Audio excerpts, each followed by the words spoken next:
Hello everyone, কেমন আছেন আপনারা সবাই? আজ ছিল আরও একটা দারুণ দিন, তবে বৃষ্টিটা হয়ে একটু অসুবিধে হয়ে গিয়েছিল। অনেকক্ষণ ধরে ওয়েট করছিলাম বেরোবো করে, প্রায় আধ ঘন্টা 45 মিনিট মতো ওয়েট করার পর বৃষ্টি যখন একটু হালকা হলো, ফাইনালি বেরিয়ে পড়লাম। ভাবছেন তো এইভাবে সেজে গুজে কোথায় যাচ্ছি এই সময়? তো দাঁড়ান বলছি, একটু সঙ্গে থাকুন, আপনাদেরকেও নিয়ে যাব। এখন রাস্তাঘাটে বেরোতে এত ভালো লাগছে, চারিদিকে পুজো পুজো ভাব। এই যে পুজো আসছে ব্যাপারটাই যেন সব থেকে ভালো লাগে, তাই না বলুন? এলেই তো ব্যাস শেষ। গাড়ি থেকে নেমেই আমার চোখে পড়েছিল এই সুন্দর সুন্দর লাড্ডু গোপালগুলো। অপূর্ব লাগছিল দেখতে সামনে থেকে। তা আমি থাকতে না পেরে একটু ওনাদের জিজ্ঞাসা করে নিচ্ছিলাম এইগুলোর কেমন দাম হয়। আরও সুন্দর ছিল ওই যে সামনে ছোট্ট একটা মা দুর্গার মূর্তিটা, অপূর্ব ছিল। আর এই দোকানে প্রচুর দারুণ দারুণ জিনিসপত্র ছিল। তারপর আমি আর ভাই একটু গিয়েছিলাম ফুলের দোকানে। এই জুঁই ফুলের মালাগুলো দেখুন, দারুণ ছিল কিন্তু, বেশ মোটা মোটা। এইরকম জুঁই ফুলের মালা কমই দেখা যায়, বেশ ভালো ছিল। আর নিয়েছিলাম একটু পদ্ম ফুল। এইসব কিছু নেওয়ার পর আমাদের মনে পড়লো আমরা যে এইগুলো মাথায় লাগানোর ক্লিপই আনতে ভুলে গেছি। তাই জন্য আশেপাশে একটা দোকান দেখে এই কাকুর দোকানে দাঁড়ালাম মাথার ক্লিপ কিনবো বলে। ভাবছিলাম আদৌ এখানে আশেপাশে কিছু পাওয়া যাবে কি না, তবে না, পেয়েই গিয়েছিলাম। আর ভীষণ সুবিধেও হয়েছিল জিনিসগুলো পেয়ে যাওয়াতে। এই গলিগুলো দেখে আপনারা হয়তো একটু বুঝতে পারছেন আমি কোথায় এসেছি। আর একটুখানি সঙ্গে থাকুন, তাহলেই একেবারে পরিষ্কারভাবে বুঝতে পারবেন কোথায় এসেছি। বৃষ্টির জন্য রাস্তাঘাট একটু কাদা কাদা হয়ে গিয়েছিল, কিন্তু কি আর করা যাবে বলুন? বৃষ্টিটা এখন হলে হয়ে যাক, পুজোর সময় যেন না হয় বাবা।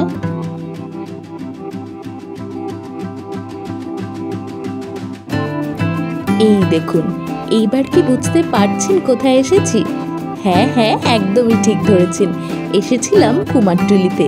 কি যে ভালো লাগছিল, এত ঠাকুর গড়া দেখতে ভীষণ ভালো লাগছিল। প্রত্যেকটা প্রতিমাই এত সুন্দরভাবে গড়ে তুলছিলেন ওনারা। অনেকেই কিন্তু ওনাদের এই মূর্তি তৈরি দাঁড়িয়ে দেখছিলেন। আর এই দেখুন, আমি বাদেও এইখানে অনেকেই ভীষণ সুন্দরভাবে সেজেগুজে ছবি তুলতে গিয়েছিল। আমিও সেই কারণেই গিয়েছিলাম।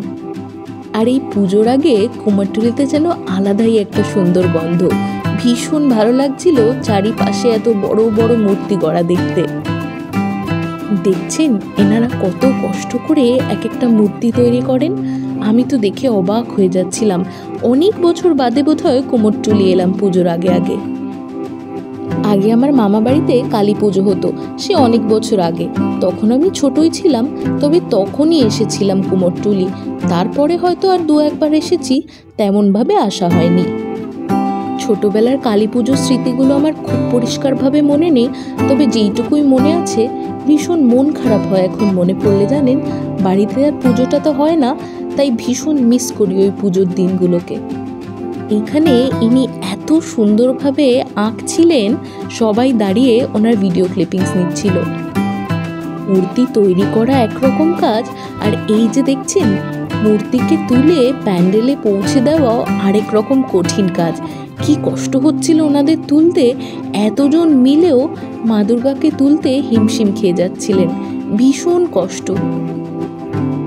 আমার তো দেখে ভয় লাগছিল মূর্তিটা ভেঙে না যায়, তবে ওনাদের আলাদা কায়দা রয়েছে তোলার। বাড়ি থেকে বেরোনোর আগে ভাবছিলাম বৃষ্টি থামবে কিনা। আর এই দেখুন, এইখানে এসে এত গরম লাগছিল, ঘামে দেখছেন কি অবস্থা, রোদ উঠে গেছিল ভীষণ। তবে ভালোই হয়েছে, ছবিগুলো সুস্থভাবে তুলে নিতে পেরেছি। এই জায়গাটা এসে মনটা একেবারে ভরে গেল। মায়ের শাড়িগুলো দেখছেন কি অপূর্বভাবে পরানো হয়েছে, কি সুন্দর ওনাদের হাতের কাজ, প্রত্যেকটা জিনিসই ভীষণ সুন্দরভাবে করা। আর এই যে এইখানে ভুলু বসে একটু রোদ পোয়াচ্ছিল আর ঝুলছিল। এই দোকানটায় মা দুর্গার মুখগুলো দেখুন কি অপূর্ব লাগছে, অনেক রকমের মুখ ছিল। আমি ওনাকে জিজ্ঞাসা করছিলাম এগুলোর দাম। এই বড়টা বলছিলেন বোধহয় 1200 না 1250 টাকা, ওই একদম ছোট্টটা বলছিলেন 650 না 700 টাকা। এইগুলো মেইনলি সাজানোর পারপাসে ইউজ হয়। তারপর হাঁটতে হাঁটতে সোজা চলে এসেছিলাম গঙ্গার কাছে। এইখানেও কয়েকটা ছবি তুলব বলেই এসেছিলাম। গঙ্গার কাছে আসতে সবসময় ভালো লাগে, ভীষণ ভালো লাগছিল গঙ্গার ঘাটটা। আজকে তেমন ভিড়ও ছিল না, বেশ ভালোই লাগছিল। প্রায় ঘন্টা দুয়েক লেগে গেছিল আমাদের সবকটা ছবি তুলতে, আর গঙ্গার ঘাটে এসে ছবি তোলাটা শেষ হলো। এইবার যাব বাড়ির দিকে। ভীষণ টায়ার্ড লাগছিল, তাই ভাবছিলাম কতক্ষণে বাড়ি গিয়ে একটু শোবো। একটু আগেই বৃষ্টির জন্য নাজেহাল হচ্ছিলাম, আর এখন গরম লাগছিল, ভীষণ গরম লাগছিল। তাই ভাবছিলাম কতক্ষণে গাড়ি আসবে আর গাড়িতে উঠে বাড়ি যাব। আমি আর ভাই বাইরে এসে গাড়ি বুকিং করার চেষ্টা করছিলাম, তবে বেশ অনেকক্ষণ টাইম লেগে গেল গাড়ি বুকিং করতে। ফাইনালি ভাইয়ের ফোনে একটা গাড়ি ধরেছিল, তাই সেইটার জন্যই অপেক্ষা করছিলাম। প্রায় মিনিট 10 লাগলো গাড়িটা আসতে। যাকে চলে এসেছিল, তাই শান্তি। চারিদিকে হোর্ডিং দেখতে দেখতে যাচ্ছিলাম, তবে এই হোর্ডিংটা আমার বেশ ভালো লাগলো, নারী তুমি অনন্য। দেখবার চেষ্টা করছিলাম এইটা কোনো প্যান্ডেলের থিম কিনা, তবে বুঝতে পারলাম না ঠিক। এই যে দেখতে দেখতে চলে এলাম শিয়ালদা। ভীষণ তাড়াতাড়ি যাচ্ছিল, রাস্তাঘাট বেশ ফাঁকা ছিল। বাড়ি গিয়ে একটুখানি রেস্ট নিয়েই আমি আবার বেরিয়ে পড়েছিলাম। যাচ্ছিলাম কোয়েস্ট মলে। কাল মায়ের জন্মদিন, তাই মায়ের জন্য একটা গিফট কিনতে যাচ্ছিলাম। আপনারা যেদিন এই ব্লগটা দেখছেন সেই দিনই আমার মায়ের জন্মদিন, 20 সেপ্টেম্বর। ঠিক 5:30টার দিকে বেরিয়েছিলাম বাড়ি থেকে, একেবারে গোধূলির সময়। তাই আকাশটা দেখুন কি অপূর্ব লাগছে। আমাদের বাড়ি থেকে কোয়েস্ট মলটাই সব থেকে কাছাকাছি, তাই প্রথমে কোয়েস্টেই এলাম। ভাবলাম কোয়েস্টে একবার দেখে নিই, যদি না পাই তাহলে আবার সাউথ সিটি যাব।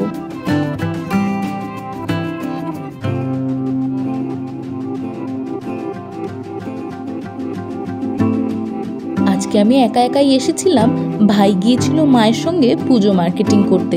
আমাদের সবারই প্রায় পুজো মার্কেটিং হয়ে গিয়েছে, ভাইয়েরই কয়েকটা জুতো আর প্যান্ট কেনার রয়েছে, তাই জন্য ভাই গিয়েছে ওদিকে মায়ের সঙ্গে পুজো মার্কেটিং করতে। এখন আর মল টলে একেবারেই ঘুরতে আসা হয় না, এত ব্যস্ততার মধ্যে জীবন কাটে, কোনো উইকেন্ডেই তেমন মলে আর আসা হয় না। প্রথমেই আমি চলে যাচ্ছিলাম লাইফস্টাইলে কিন্তু দারুণ দারুণ ব্যাগের কালেকশন থাকে, তবে আমি ঠিক মনে করতে পারছিলাম না ওনাদের কোন ফ্লোরে ব্যাগের কালেকশনটা ছিল।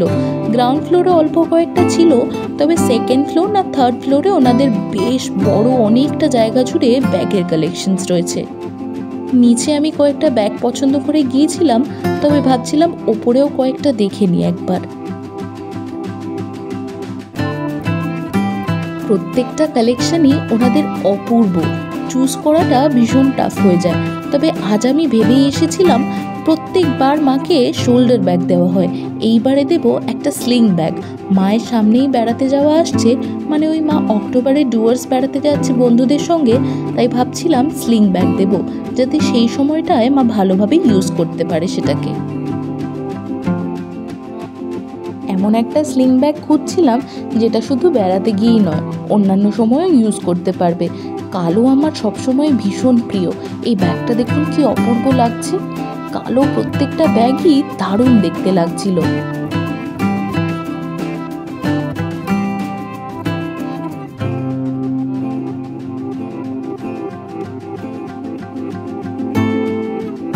এই ব্যাগটা আমার ভীষণ ভীষণ পছন্দ হয়েছিল, তবে কালো দেব, তাই ভাবছিলাম আরেকটু দেখে নিই ওপরে গিয়ে। দেখছেন কি ওয়াইড রেঞ্জ অফ কালেকশনস ওনাদের কাছে, আর এইগুলো প্রত্যেকটাই স্লিং ব্যাগ ছিল, তবে এইখানের মধ্যে থেকে আমার তেমন একটাও পছন্দ হলো না।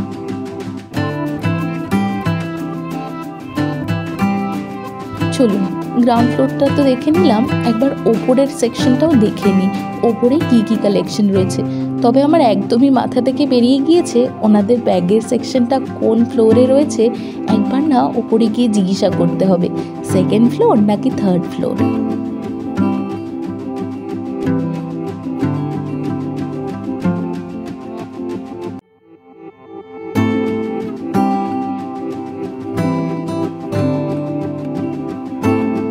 লাইফস্টাইলে জামা কাপড়ের কালেকশনও কিন্তু অসাধারণ। আর সব থেকে বড় ব্যাপার, ওনাদের কোয়ালিটিগুলো অপূর্ব হয়। আমি কিন্তু লাইফস্টাইল থেকে জিঞ্জারের জুতো কিনেছিলাম বেশ কয়েকবার, বেশ ভালো কিন্তু জুতোগুলো। দাঁড়ান দেখি তো ওই দিকটায় আছে কিনা। না, এইটাও নয়, বোধহয় এর ওপরের ফ্লোরটা।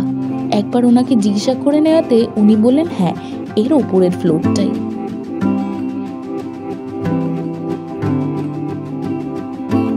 শপিং করতে কার না ভালো লাগে। নিজেদের জামা কাপড় দেখার পাশাপাশি আমাদের এই বাচ্চাদের কালেকশনগুলো দেখতেও অপূর্ব লাগে। কি সুন্দর ছোট্ট ছোট্ট জামা কাপড়, আর কি অপূর্ব আর কি কালারফুল, ভীষণ ভালো লাগে। চলুন যেটা নিতে এসেছি সেটা নিয়ে নিই। ওই যে দেখতে পেয়ে গেছি, এই যে দেখছেন কত বড় সেকশন জুড়ে ব্যাগের কালেকশনস, অপূর্ব। ফাইনালি আধ ঘন্টা ধরে এই দিক ওদিক ঘুরে ভাবনা চিন্তা করে আমি এই দুটো ব্যাগ শর্টলিস্ট করেছি। দুটোই স্লিং ব্যাগ। দেখি এই দুটোর মধ্যে থেকে কোনটা নিই। বাড়িতে একটু ছবি পাঠাতে হবে। ভাইকে আর বাবাকে জিজ্ঞাসা করে নিচ্ছিলাম কোন ব্যাগটা নেওয়া যেতে পারে মায়ের জন্য। ফাইনালি এই ট্যান ব্রাউন কালারের ব্যাগটাই নিলাম। এই দেখুন, এইটা নিয়েছিলাম, ভীষণ পছন্দ হয়েছিল সবার, বেশ ভালো কিন্তু ব্যাগটা। উনি সুন্দরভাবে আমায় প্যাক করে দিচ্ছিলেন, আর আমি এটাকে নিয়ে চলে যাচ্ছিলাম বিলিং কাউন্টারে। ওনাদেরকে একটু জিজ্ঞাসা করব ওনারা গিফট র্যাপ করে দেবেন কিনা। বিলিং কাউন্টারে ওনারা জিজ্ঞাসা করতেই বললেন গিফট র্যাপিং হবে, তবে এই জিনিসটাকে বিলিং করিয়ে নিয়ে নিচে চলে যেতে হবে। তাই আমি সেই অনুযায়ী নিচে চলে যাচ্ছিলাম গিফট র্যাপ করাতে।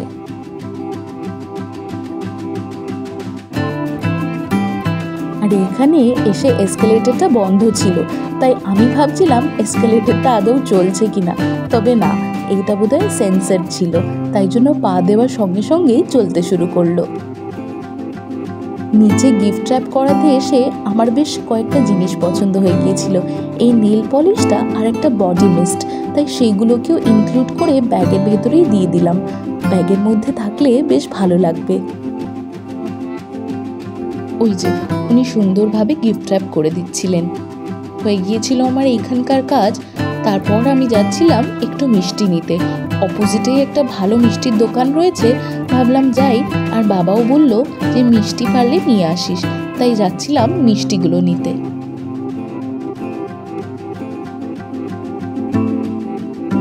ঘড়িতে কিন্তু খুব বেশি সন্ধে হয়নি, ওই 6:30 মতো হয়তো বাজছিল, কিন্তু মনে হচ্ছিল 8:30 9টা বাজে।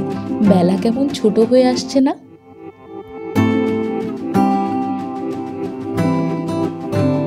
চলুন, ওই যে মিষ্টির দোকানটা দেখতে পেয়ে গিয়েছি, এই দোকানের মিষ্টিগুলো বেশ ভালো হয়। এইখান থেকেই কয়েকটা দেখে ভালো ভালো মায়ের জন্য মিষ্টি নিয়ে নিই।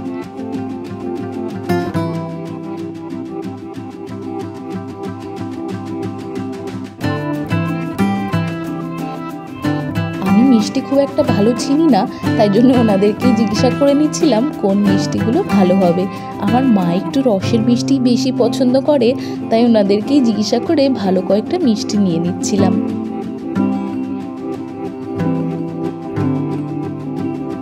এই দেখুন, কয়েকটা ভালো ভালো দেখে 5 রকমের মিষ্টি নিয়ে নিয়েছিলাম। আর ঘরের বাকি সবার জন্য ওই রসমালাইয়ের মতন ওই মিষ্টিটা নিয়ে নিয়েছিলাম। আজ রাত পোহালেই মহালয়া। আজ আসি, আবার দেখা হবে খুব তাড়াতাড়ি নতুন একটা ব্লগে। টাটা।